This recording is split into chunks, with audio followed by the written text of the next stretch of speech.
Hey everyone, so this is a Grain King 66-foot auger. I believe it's a 10-inch, the tube's a 10-inch diameter. The flighting is obviously closer to 8, so I'm pretty sure it's a 10-inch, but that's the measurement on it, 10-inch tube. The lower flighting has all been replaced, so all the lower flighting's been done up to here. 540 PTO, pop the access cover open here.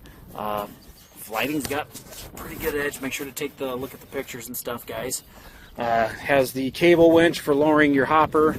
Otherwise, it's hydraulic raised lower. Again, I just stepped it off, guys. 66 foot.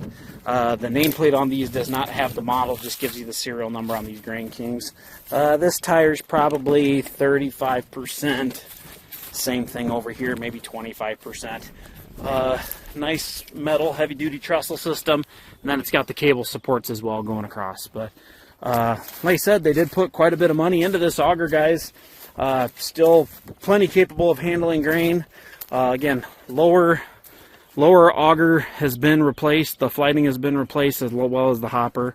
So she's ready to go to work.